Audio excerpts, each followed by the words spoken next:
maraming natatakot na magnegosyo dahil nga hindi alam at natatakot baka malugi. Pag nag-uumpisa, lahat pwede. Pero pag kumikita na, ay nako, minsan nagbabago na ugali ng tao. You understand what I mean. Videos that will make you wealthy and debt-free. Gusto mo bang magnegosyo pero natatakot ka dahil wala kang kaalam-alam? Lalo na kung ikaw isang OFW, nagtatanong ka, pwede ko bang patakbuhin negosyo kahit ako ay nasa abroad? Yes, yes, yes! Yan ang pag-uusapan po natin. Sa episode na ito, we're gonna talk about the guide on how you can start a business for your family while you are staying overseas. Hi there, this is Shinkitan, your pambansang wealth coach. Maraming salamat sa pag-tune in sa channel na ito. Ito yung channel ng mga iponaryo at ng mga paunlad. Alam mo, ang ultimate goal natin sa buhay, especially kung ikaw ay ng ibang bansa, ay para mabigyan ng financial security ang iyong pamilya. At syempre, ang ultimate plan natin is makasama pa rin ang ating pamilya and we will stay here back in our country for good. However, marami po ang hindi makapag for good kasi alam nila, the moment they stop working, they stop earning. But the family doesn't stop spending. So, ang logical thing to do is, anong pwede kong gawin pag bumalik ako sa Pilipinas? At marami pong gustong magnegosyo. Pero maraming natatakot na magnegosyo dahil nga hindi alam at natatakot baka malugi. At I'm sure, kung ikaw ay OFW, nakapag-umpisa ka na ng isang negosyo dati at imbis na kumita, ito ay nalugi, nawaldas, naubos, nakupit, at marami pang iba. Alam na this. Kaya nga sa episode natin na ito, I want to show you ang dapat mong gawin. Actually, there are few steps only. Let's go to step number 1. Step number 1 po, kailangan maghanap po tayo ng isang viable business na negosyo na pasok sa interest at sa kakayanan ng inyong mga kapamilya. Definitely, mahirap na kayo po ang mismong magpatakbo ng negosyo dahil nga nandun kayo sa abroad. Kailangan nyo ng kapamilya nyo dito na pwedeng pagkatiwalaan, number 1, at syempre may kakayanan at katapatan. Yan ang tatlo. Katiwala, kakayanan, oo, diba? At syempre katapatan. Importante po, pagka hindi po natin katiwala ang magpapatakbo, alam niyo na after 6 months, baka siya na may-ari. Hindi lang po katiwala, kailangan may kakayanan din, di ba? Kasi may mga iba, pinagkakatiwalaan natin na wala namang kakayanan, walang karunungan. May mga iba, karunungan, di naman pwede katiwala, di ba? Kaya nga, tanungin mo na, kung may nakita ka ng katiwala at may kakayanan, tanungin natin ano yung interest nila, ano yung skills nila. Based on the skills, doon tayo gagawa. Ay, alam mo, yung mother-in-law ko o nanay ko, magaling talaga magluto ng kakanin yan. Sige, so yan, so doon tayo mag-uumpisa. Okay? Doon tayo mag-uumpisa. Magaling magluto. Kakanin. So, mag-market research na po tayo ngayon. Ang ibig sabihin ng market research, maghanap po tayo ng gaps sa market na pwede nating i-offer. Like, for example, yung ang one of the famous na talagang hopya, na talagang ang galing-galing talaga ng konsepto, yung kay Jerry Lim na Engbitin, na yun na, siya yung pinakaunang gumawa ng ube hopya. Kasi wala pang ube hopya eh.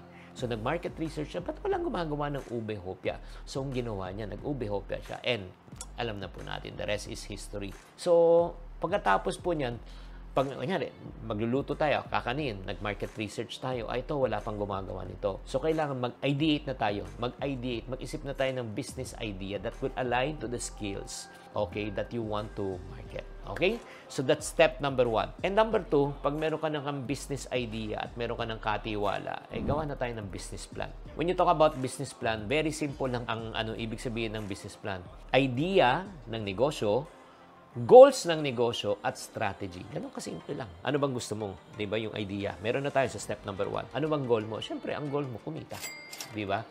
Tapos, paano natin pakikitain ng negosyo? Paano natin ipepresyo yung produkto? Paano natin poposisyon? And then, ano yung strategies para magawa natin? Siyempre, kasama na rin po yung sa business planning po natin. Kasama na rin po kung sino yung target market. Tapos, magkano ang bebenta mo. Dapat yung target mo pasok sa presyo. Kunyari, ang target market mo, masa, make sure yung presyo mo pang masa. Kung middle class, pang mayaman. And then, after that, na ma-develop mo na yan, explore na strategies and attracting yung paano ako magma-market, paano ako magbebenta. Is it house to house, person to person? Tatayo ba ako ng pwesto? Is it online? Social media ba? Kaya aalamin nyo po.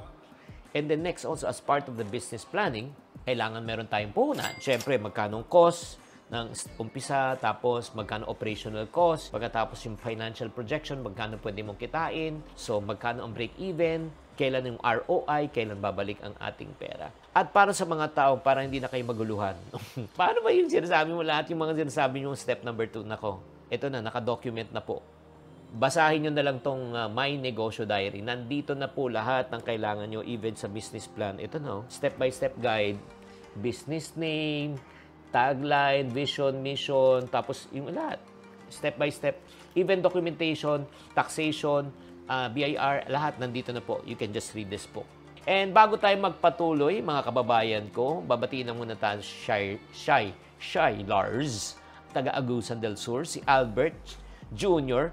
Valenteros. Ako, hirap basahin ng mga pangalan nyo ngayon. Ito, mabilis naman.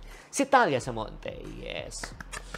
Thank you kaayo. Daghang salamat sa imong pag-abot. And then, let's go to step number 3 na, mga kababayan. Establish a reliable communication and management system. Since kayo po ay nasa abroad, kailangan po ay may communication tools kayo, regular video calls, chat, emails, no, kailangan kasi effort talaga. Oo, talagang monitor yan almost daily or weekly. Kailangan nag-uusap kayo, regular updates, progress reports, ano nangyari sa negosyo. Pag nag-uumpisa, lahat pwede. Pero pag kumikita na, ay nako, minsan nagbabago na ugali ng tao. You understand what I mean. Abilities, dapat po, ito po ang pakiusap po, dapat po nakasulat lahat. Ito, sweldo mo, ito yung share mo, di ba? Dapat nakasulat lahat. Pag hindi mo ginampanan to, pwedeng mawala to. Dapat nakasulat. At ba't nakasulat? Syempre naman, pagdating ng panahon, para walang sisihan. Alam mo, ito lang reality. Pag nag-uumpisa, lahat pwede. Pero pag kumikita na, ay nako, minsan nagbabago na ugali ng tao. You understand what I mean. So at the same time, pag may constant communication, nagkakaroon tayo ng trust and transparency. So yan ang kagandahan. And pinaka-best niyan para you'll be able to run this efficiently kahit nasa abroad kayo. Sana meron na kayong business management tools like online. Pwede nyo makita talaga, may CCTV kayo. Kunyari, may tindahan kayo. Nakikita nyo, nakakausap nyo, namomonitor nyo. Okay, ito lang tatandaan nyo.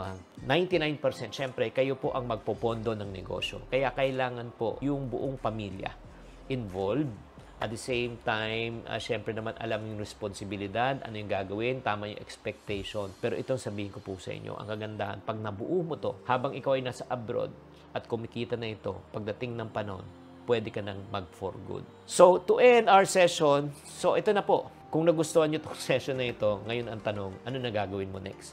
There are 2 ways. Number 1, you can try starting your business without a plan. Okay?